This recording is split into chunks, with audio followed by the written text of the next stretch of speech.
Cali X Boxing 2.0. I am here, and it is Wednesday, hump day. We're almost there, almost to the weekend. Almost to the weekend. We got Gallo Estrada coming back this weekend. Got a sneaky good fight on that undercard as well. Hector Flores versus Sevenati Nonshinga, and that should be a good fight. That should be a nice little scrap on that undercard. But Gallo Estrada coming back this weekend is good news because he's back in action, I believe, 14 months. And at the same time, it sets us up for Gallo Estrada getting back in the conversation, and then Gallo Estrada versus Chocolatito likely happening in December, which we need. I need that in my life. I need Gallo Estrada versus my guy Chocolatito in December. I need that trilogy. Both of those fights were close. Let's get a third fight. Much like Golovkin and Canelo coming up in a couple of weeks, I can't get enough of these two dudes in the ring with each other. So Gallo Estrada's back. And of course, we got Andy Ruiz versus Luis Ortiz on that terrible, awful, god-awful pay-per-view. But that should still be a good heavyweight bout right there. And I know a lot of you people are going to be watching this on Crack Streams. Crack Streams will probably be going crazy on Sunday night, Labor Day weekend pay-per-view. So we'll talk about that as well. Is Andy Ruiz overvalued? Is he overvalued? Hasn't been doing much the past 3 years. Is he overvalued? Can a possible upset be in play on Sunday night when it comes to 58-year-old Luis Ortiz against Andy Ruiz, who hasn't been active himself? So we'll be talking about that as well. I'm going to be joined live by D-Style Boxing here any minute, probably in a couple of minutes. He's running a little bit late. As I said, we've been freestyling it this week because of my kids being sick and all that nonsense. I'm pretty much freestyling all this week. Y'all make sure to leave a comment as y'all come in. I want to know who's in the building. Salute Calix. Robert Sanchez in the building. Appreciate you coming through. Appreciate you leaving that comment. Also hit the like button as you come in and follow me over there on Twitter, Calix Boxing 2 over on Twitter. But make sure to leave comments as you come in and hit that like button. Plant versus Durrell on the Wilder versus Helenius card. If so, that ain't bad of a pay-per-view. The thing I don't like about that pay-per-view, let's talk about that first.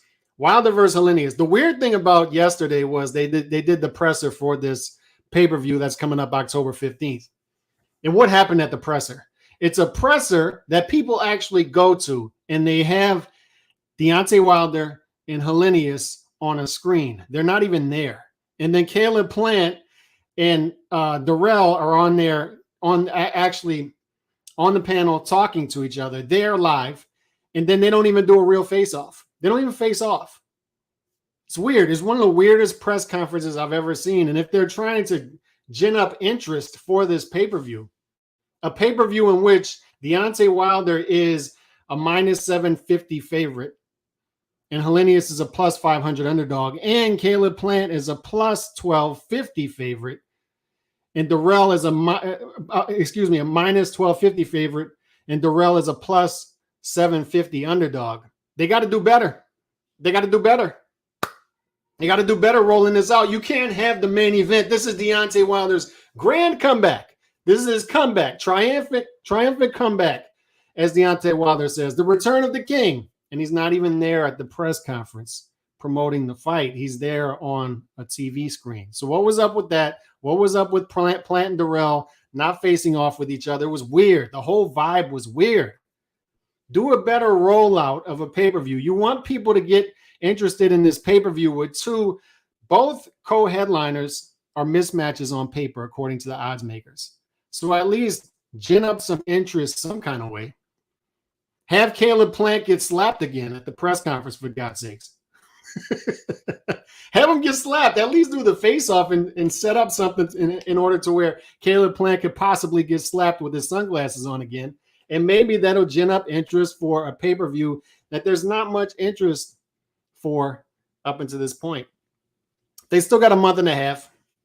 They still got all football season to promote this on Fox Sports. So we'll see if they can do that, and if they can get some interest for this fight. Thanks for grinding out content. Appreciate the grind. Felipe Bejarano. Appreciate you, man. Appreciate you coming through. Plant Durrell will stand in front of each other and look each other for 12 rounds as they pity pat and try to look cute the whole fight. And the thing about Caleb Plant, as we saw in the Canelo fight, is the one-handed fighter routine works against good fighters. If you're really, his left hand is great. The up jab is great. Caleb Plant does great at all those things, but when you don't bring the right hand to the table, you're not going to beat a guy at the level of Canelo Alvarez. But it's good enough. It's good enough to get you a heavy favorite against an Anthony Durrell who is 37 years old, well past it, well past his prime. And like you say, though, this shouldn't be that fun of a co-main. It shouldn't. Wilder's always fun. He is. That's the thing you got to give Wilder. And that's why I say he's a net positive for the division. He's a net positive for the sport, because we can talk about all the things he's done outside of the ring. We can talk about all the things that he's done with his trainer, his ex-trainer, all that stuff. But he's a net positive to the sport, and that he brings interest. He generates interest. D-Style, did you see the press conference yesterday between Deontay Wilder and Helenius when there's a press conference for the pay-per-view and the two guys who are on the main event, as everyone is there. Caleb Plant and Durrell is there. All the journalists are there. All the boxing scribes are there. But they have Wilder and they have Helenius on a screen, much like you see us right now. Weird. It's a weird vibe. And Plant and Durrell didn't even face off against each other. It's weird. At least if they're going to gin up interest for this fight, they could at least set up a scenario in which Caleb Plant can get slapped again, right? But yo, Ustadiki, he beat up your brother. Like ain't nobody care about Ustadiki beating an old, like washed up Andre Durrell. That's not supposed to. Is that supposed to? You didn't beat up like it would be more interested if he beat up his brother. You know what I mean? But now this, like my opponent beat up your brother, so now you're trying to avenge the loss of your brother. That the guy that I beat your brother. Like what the fuck is all that, bro? Like. And then Durrell's like he's like, oh, you were supposed to fight me, but you ended up fighting Canelo. Like, I know. And on top of that, he's saying, oh, you got slapped up by Canelo like he's Canelo. We get it. Like that's not a flex, and it's not a flex saying that you ducked me to fight Canelo. Of course, he ducked you to go get $10 million. Yeah, you're telling people right now. You're telling the world that you fought Canelo instead of me. Mm-hmm. Bruh. I'd say it was like supposed to fight I'd say this press conference was like watching the Special Olympics, but that would be disrespectful to the Special Olympics, to be honest. So this was crazy, bro. So you're gonna tell me right now, in front of the world, with the world watching, that instead of fighting me, you fought Canelo Alvarez for undisputed 168 for $10 million? Is that what telling people? You're going to tell people, even though I was on that card, even though I was saying I'm either going to fight Canelo next or retire, and that shit was all cap. But that aside, you're telling me right now you weren't supposed to fight me, but you fought Canelo? Like, are you going to tell me that you fought the guy with 3 belts for $10 million for undisputed in front of tens of thousands of people instead of fighting me in a ballroom for no belts and for a half a million? Is that what you're telling me? Hey, but Charles Barkley, you're telling me right now, right, that instead of going to the barbecue, all right, you played Michael. Instead, you went to go play Michael Jordan in the NBA Finals. Is that what you're telling me right now? You're not going to tell people you skipped in the barbecue to go play Michael Jordan in the finals? That's what it sounds like. This shit's stupid, bro. That's what we had yesterday. That's what we had, and then once. And yes, I did see the. I did see how is a headlining act not there? Like what's going on over here? And then why is like I've never heard poetic rambling in my life, but I heard it like with Wilder. Wilder is a notorious rambler that tries to sound poetic. Like he tries too hard to say simple things. I don't know why. I don't know what that's about. But this whole like poetic thing you got going on, stop. Like it's got to stop, bro. Okay, like he says too much for saying too little. That's it. I mean, agreed. Agreed. But he is Yeah, the interesting thing inside. He is is that, interesting inside. I'm going to be fighting, on a Saturday night. And we know what a Saturday night means. Saturday night means it's fight night because we have fights on Saturday nights. And I'm going to be fighting Hellenius. And Hellenius is a fighter just like me. And we got to respect all fighters because they all put their lives on the line.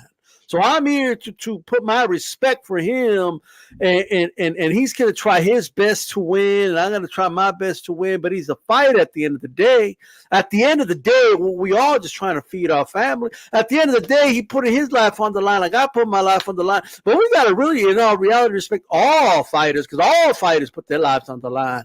Like all of them, little, small, all of them put their lives on the line. So Hellenius has my respect because he put his life on the line.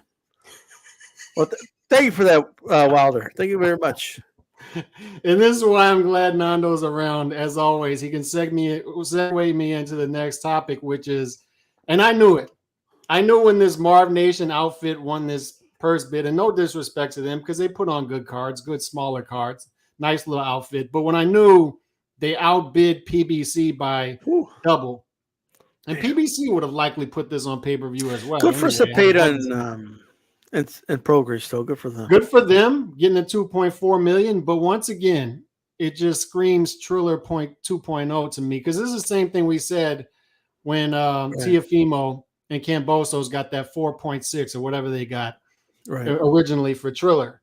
You just worry that this isn't going to come off. I hope it comes off. But once again, as Nando says, it's a pay-per-view, another pay-per-view. And hopefully they price it right. Is it though? Is that official? It's official. Dan Raphael said it today, and it's what I mentioned. When I saw 2.4, I was like, they're going to put this on pay-per-view. I knew it. And they have no broadcasting for it. Is it going to be like Showtime pay-per-view? I don't know. They have no American broadcasting up to this point. Like, it's not going to be fight.com, is it? Like, I don't know. And they're doing this outfit does work with the Zone. They're doing work with the Zone this weekend. But so far, word on the street is no American broadcasting up to this point, and it will be on pay-per-view. Where? Damn. I don't know. Hopefully they price it right because Prograis versus Cepeda is a good fight. They need to price this right because another pay-per-view in the budget, another pay-per-view. Everybody's on pay-per-view, brother. Let me tell you something. Everyone's doing it. Even the restaurant business again. Like, I went to Panda Express for lunch yesterday, right? Mm-hmm. And I'm like, well, I see the menu, right? Okay, I'll get chow mein or fried rice. I'll take fried rice. All right, do you want, what do you want? Oh, I want the Angus steak one. Look, it's right there. So that is a $2.99 extra for the regular price. So why don't you just put that price in the menu? Like, what's with this like sneaky? Isn't that what they're doing to us? They've been doing that shit to us in boxing for years. You know what I mean?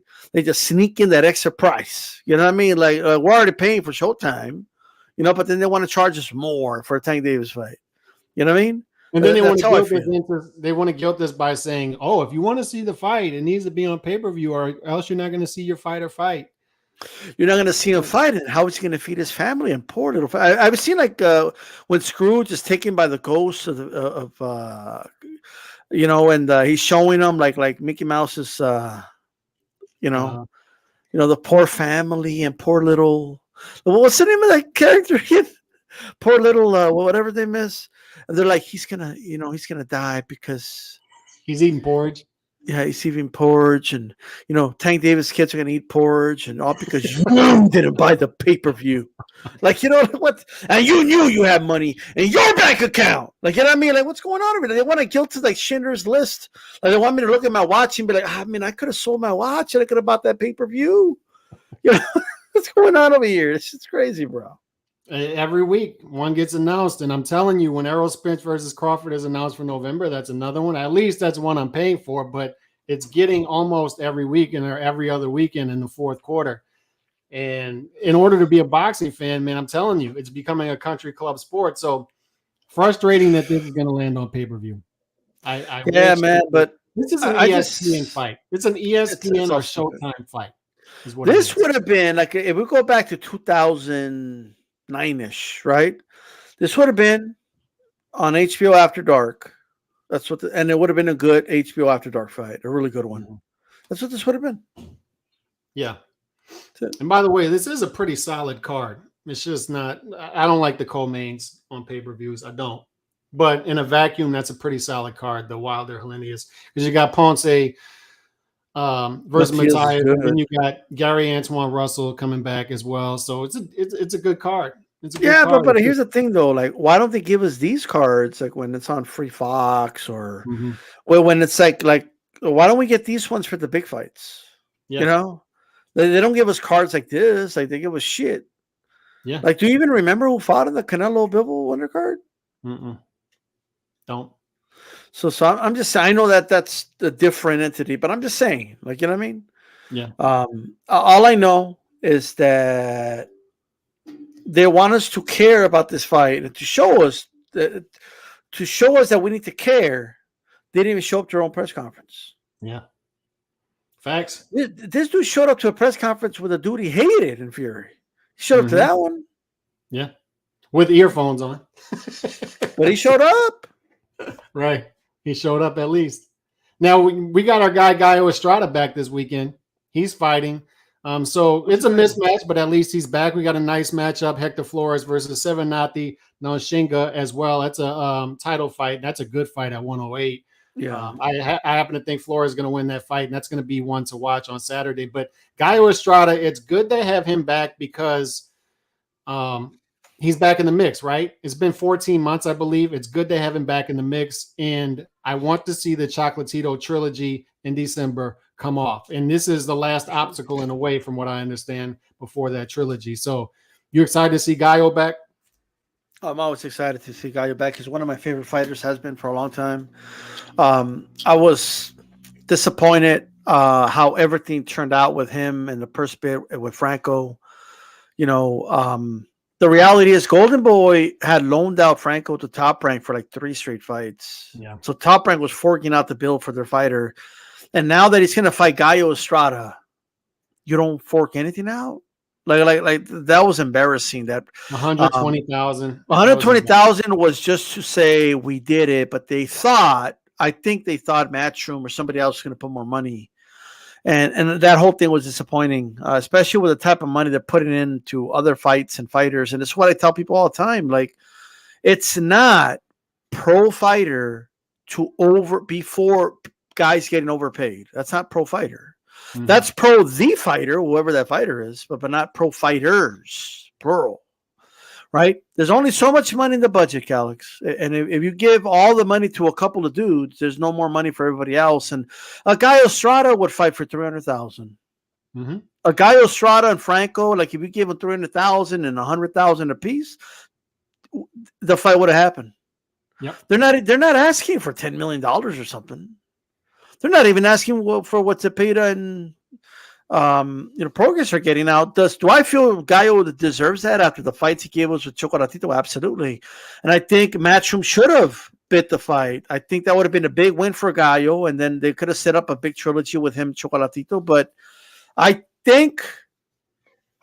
guessing Matchroom thought Golden Boy was going to fork out the money, and they didn't.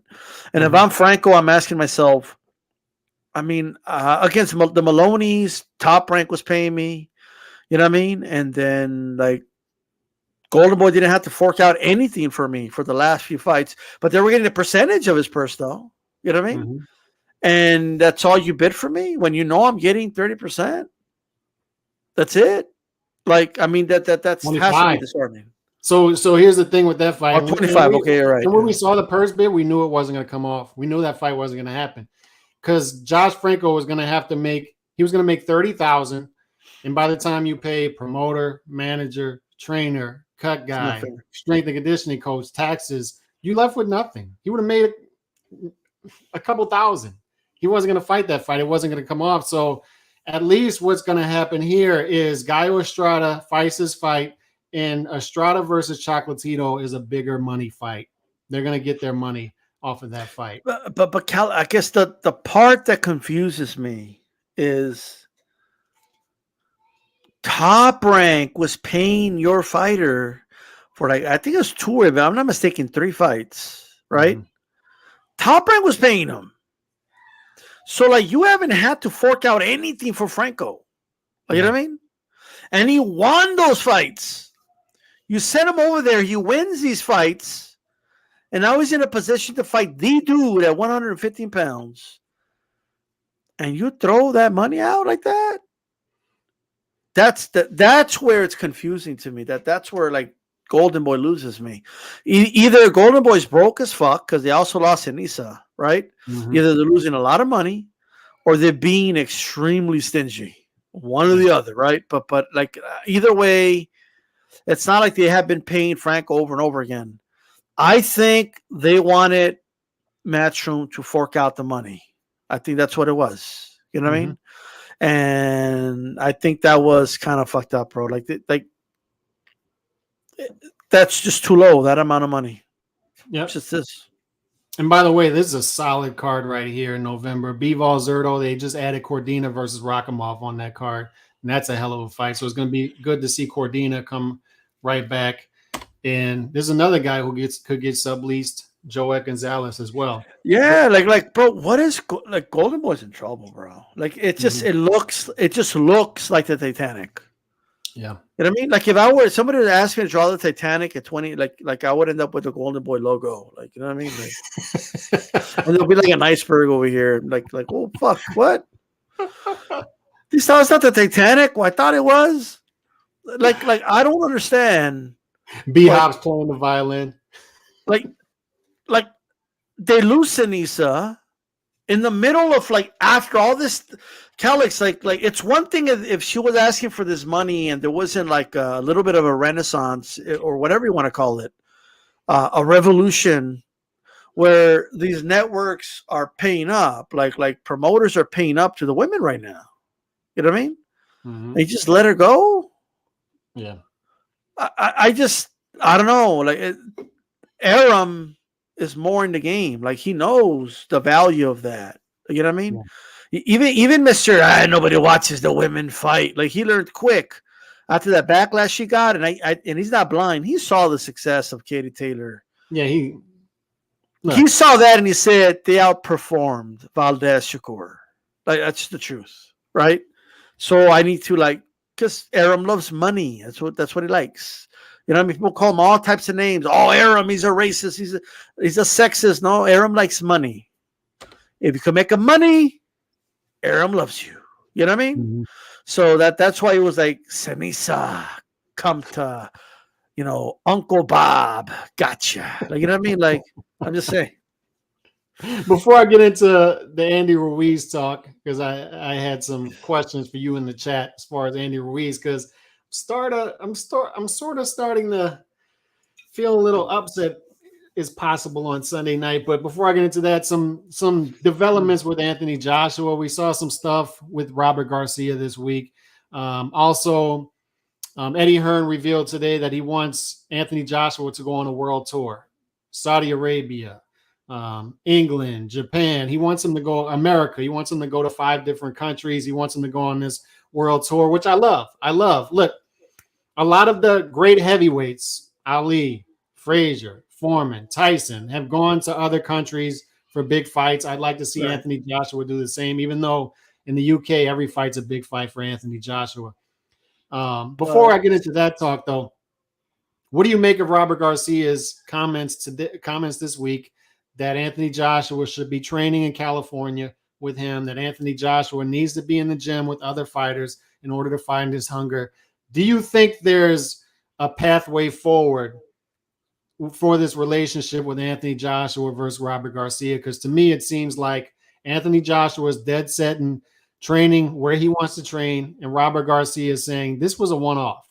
I'm not going back over there. You're going to have to come to California and work with my stable of fighters and my team in order for this relationship to continue. Do you think it will? It won't. And I look, to be honest, I think it's a situation where no one's in the wrong. Like, you know what I mean? It's just that it's not realistic for Robert to abandon all his fighters just to go train Anthony. As big of a name as Anthony Joshua is, he's got a large stable, so he needs to be there for them, right? He already lost Virgil Ortiz because he went to the Franco fight instead of the Virgil Ortiz fight. You know what I mean? Yeah. And even that situation wasn't like personal or nothing. It was just like it is what it is. You know.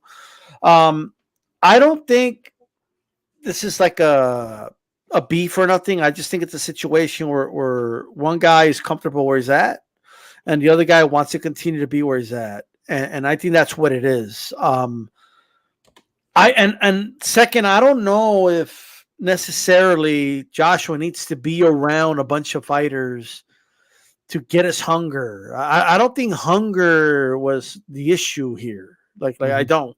I just think, and I think like too many people, bro, are looking for the answer with Joshua. How about this one? He just isn't good enough to beat Usyk. That's it. Like Usyk, stylistically, head to head, is a better fighter, right? Now he Usyk made the proper adjustments. He made the proper adjustments, and it happens to fighters, right? Shane lost to Vernon Forrest twice. It happens. It happens, and look, maybe as time moves on, maybe Usyk loses to some other fighters that Joshua ends up beating or something. You never know. It's just, we need to let it progress. But just talking head to head, he's just a better fighter than him. Stylistically, it's not a good style for AJ. AJ fighting that very active, high activity, welterweight level of activity of almost 800 punches is just too much for Joshua to, I think, handle. And I think that's all it is. It's not a lack of hunger, a lack of caring. I don't think it's any of those things. And once guys, like we know this, once a guy reaches a certain level, bro, like they're not in the gym to find their eye of the tiger. This isn't a fucking movie, okay? Right. Lennox Lewis will go to the Poconos, seclude himself. He had his camp, his sparring partners, his trainer, Emmanuel Stewart. That's it. Manny Pacquiao. I don't know if you remember for Rope-A-Dope when we talked to Holly Lawson. She told us when Manny Pacquiao showed up, they kicked us all out. You know what I mean? Because this is Manny Pacquiao's time to train, and unless you're sparring Manny Pacquiao, you have no business in the wild card. You know what I mean? And that's just the way it was. Manny Pacquiao didn't like to be there with everybody. Like, you know what I mean? Like, it's just, I don't think it's that at all. I don't think AJ needs to be there shadow boxing in the middle of the ring with like Bam Rodriguez and all the other dudes at the Garcia gym to prove he's hungry. Like, it is what it is. It's just a mutual, it's not going to work out type of thing. Yeah, and it worked well for Tyson Fury to come to America and train, as Nando said, to get away from distractions at home. And it could work for Anthony Joshua, who was a big star over there in the UK. It could work to his betterment to come over here and train and get away from that. And it could work to his betterment to go on this world tour and fight in other countries. Build his global brand. Sugar Hill big there. Build your global brand, and you're not going to have as much pressure possibly fighting in the UK. It might be reading too much into it. I just think, like, all I know is this. That's 100% true. I would like AJ to, maybe come train in the US with somebody. That would be nice. But all I'm saying is that no one's going to convince me that if AJ came to the US and he trained in Oxnard, breathing California air was going to just somehow make a difference in the Usyk fight. Right. I just don't believe that. Like, I think he did what he did. I think he did great. It just wasn't good enough. That's how I feel. And I think Robert wants something from him that he's just not willing to do. Like, you know what? This happened with Povetkin and Teddy Atlas. Teddy Atlas went over there a couple of times, and then eventually he said, look, I don't want to keep going to Russia. So if you want me to train you, you got to come over here. And Povetkin said, I'm good. Just like that. Now, staying in the heavyweight division, but segueing to Andy Ruiz. The fight this weekend with Luis Ortiz on pay-per-view, obviously. He's a minus 360 favorite. Luis Ortiz plus 280. Andy Ruiz, 34-2, 22 KOs. 33-2, 28 KOs for Luis Ortiz. The two losses were KO losses to Deontay Wilder. The first one, he was very competitive in that fight, hurt Deontay Wilder. But here's the big thing. Andy Ruiz is coming off of a 16-month layoff. So you ask yourself, Luis Ortiz is possibly 50 years old. We don't really know his age. He's listed as 43. He's up there in age, but he's been more active. But you ask yourself, is an aged Luis Ortiz the guy to take advantage of ring rust, the guy to jump on Andy Ruiz early in the fight in order to try to take advantage of that ring rust and take advantage of a guy who's fought once in the past 3 years? You got to remember, he beats Anthony Joshua, and he's on that added list of guys who have weird resumes, right? The added list of guys who, the extended list of guys who get a big win and they're not able to build off of that momentum. He beats Anthony Joshua. We joke about him gaining weight before the second fight, loses the fight, and then goes on a huge layoff after that. And then fights once in 2021 and then goes on another big layoff. It's an odd resume after beating Anthony Joshua. We were talking about Andy Ruiz. I mean, I remember 2019, we were talking about him possibly being one of the biggest fighters in the sport after that fight. Right. A Mexican heavyweight champion. What comes with that? What comes with a Mexican heavyweight champion? And just goes to nothing. It just goes to nothing. No momentum was built off of it. He loses to Anthony Joshua, doesn't look good. And it sounds like long layoff. Douglas a little bit, right? It does. It does. So I guess my first question is, do you think Luis Ortiz can take advantage of a guy in Andy Ruiz who is coming off a long layoff? I'm going to say no. I don't think Ortiz is going to win this fight. I think Andy Ruiz, the advantage Andy has is this, right?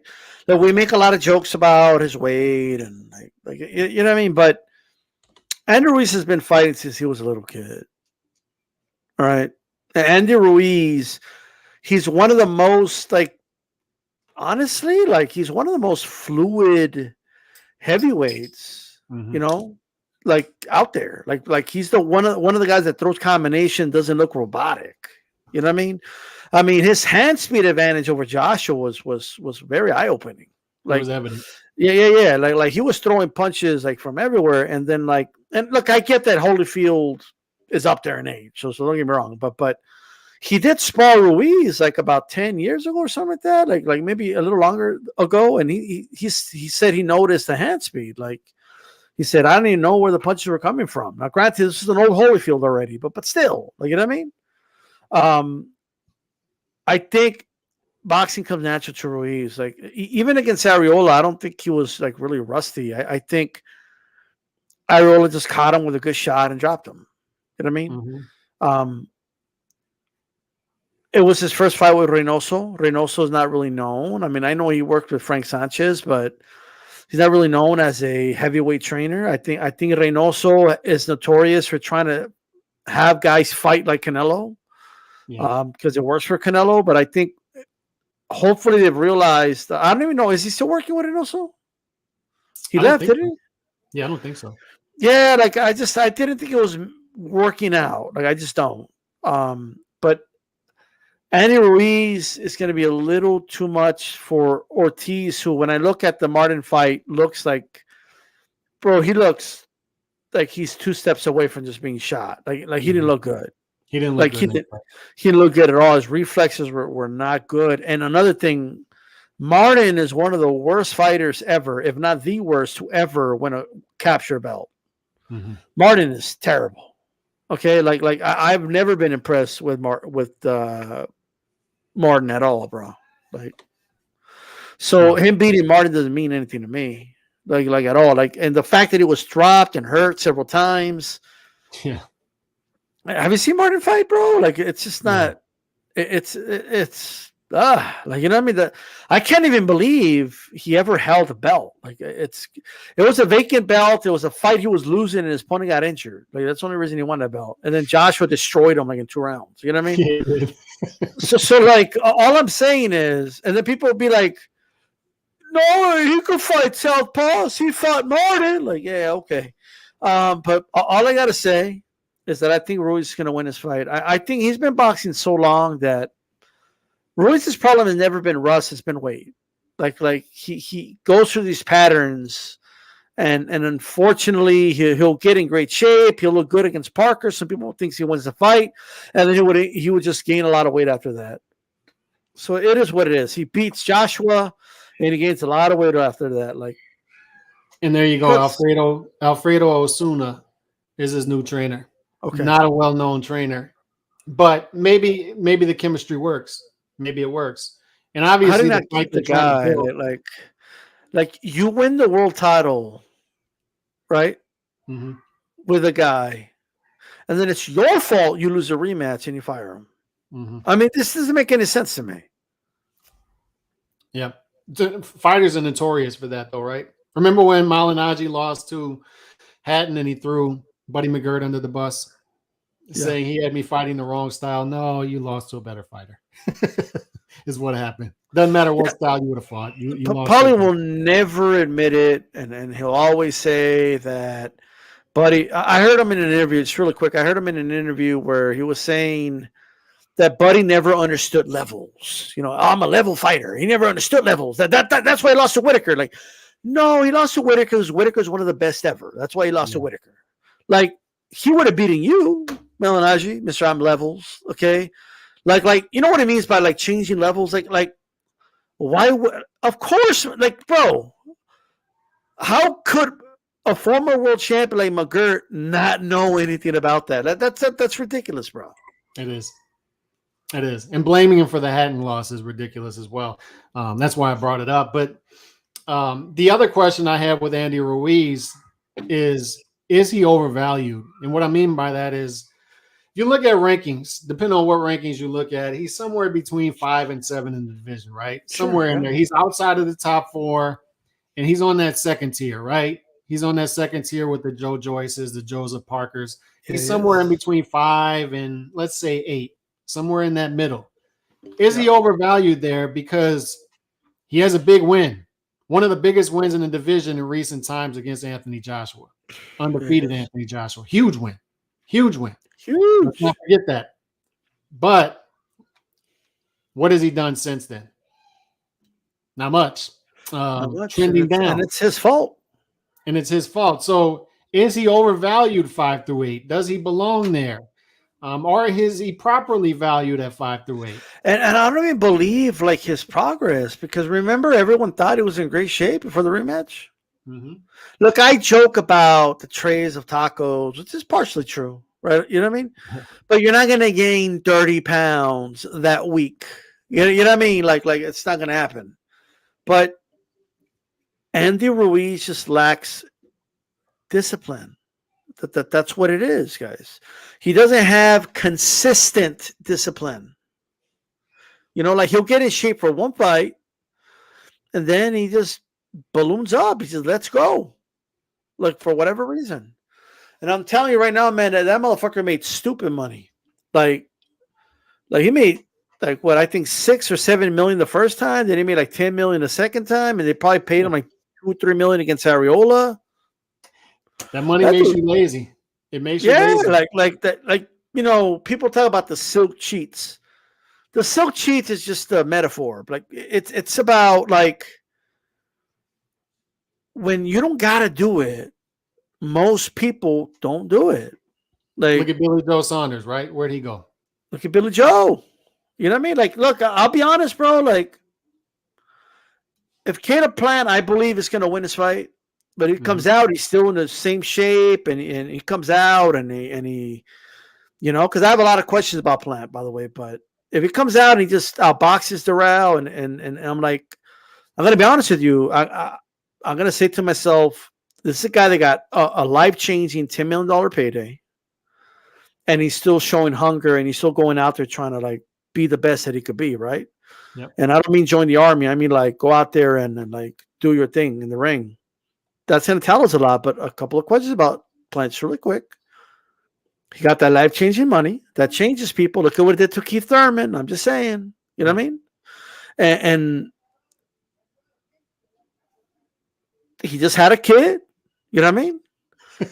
and no, but like think about it. Like I think it's different when it's just you. You know this. Then when you have to worry about when he's in a fight and it's like in the trenches, and he's like, he's got to give that little extra, but he's going to get hit more, like go through the fire. Could those questions come up like, you know what? Like, I want to spend time with my kid. I don't want to be fucking brain dead by the end of this boxing career. And that can affect the fighter. You know what I mean? Or it could motivate you more. It could go that way too. Yeah. And I think he's the latter that you just said. Plant strikes me that way. You know what I mean? I do believe he loves boxing. I just think he did a little too much that he could chew against Canelo. That's all. You know, it's not that he's a bad fighter. It's just like Joshua Usyk. Just lost to a better fighter, you know? Yeah. And Abner Morris is on this card too. So is this true here? Because I believe it's true. I believe it's possible. And people are going to think I'm crazy, but I think it's possible. It's within the realm of possibility that they feed Abner Morris to Tank Davis. It's within the realm. I'm not saying it's going to happen. It's within the realm of possibility, but it's also well known that they want Andy Ruiz to win this fight against Luis Ortiz so they can set up Andy Ruiz for Deontay Wilder in the spring of 2023, because we all expect Deontay Wilder to likely knock out Andy Ruiz if they were to fight. I would think that would be more people than not because of the size advantage he would have, or the length advantage he would have, and power stylistically. I think, but here's the thing, though, Calix. Here's the thing. The thing about Wilder Ruiz, right?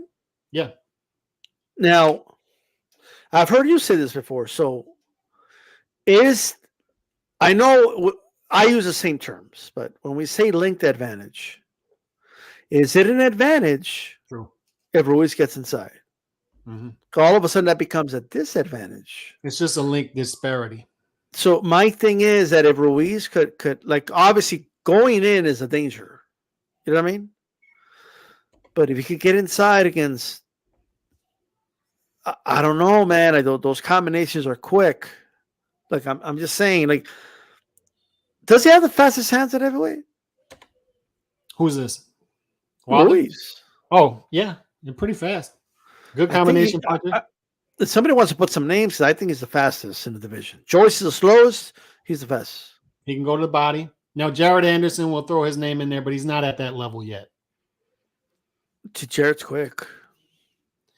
But Ruiz, for that level and for his size, is quick. He's quick, and he can get to the body, the longer body of Deontay Wilder. So it's an interesting match.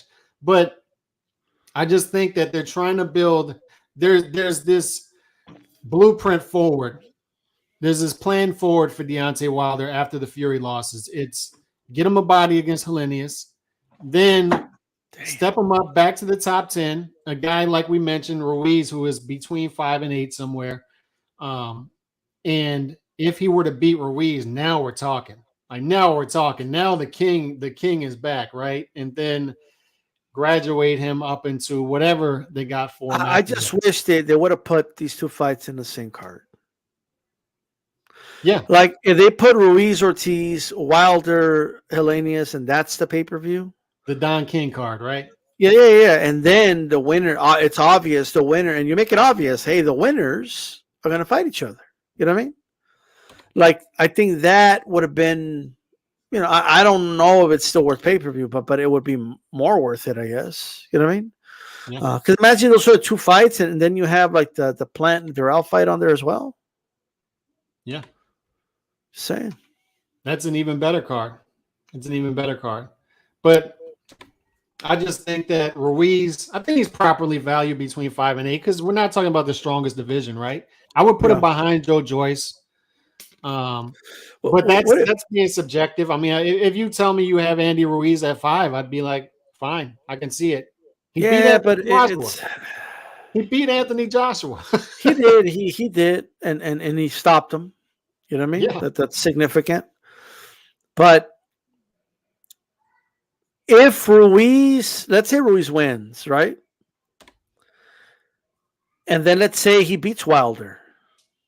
Let's say Ruiz beats Wilder, bro. Like Ruiz would have beaten 2, not 1, but 2 of the top 3 heavyweights. Mm-hmm. Now, look, I think he has a shot against Wilder, believe it or not. But it's tough. Like it's not an easy fight at all. And Wilder's gonna land, and we don't like Ruiz has a chin, but I don't know. You know what I mean? Here's the thing: he don't have a shot against Fury. Like I do not see Ruiz like stylistically. No. Fury's it's just a bad matchup for Ruiz. But Ruiz Usyk, That's a fun fight. I would favor Usyk, but that's a fun fight, bro. Yeah. You know what I mean? Like it really is.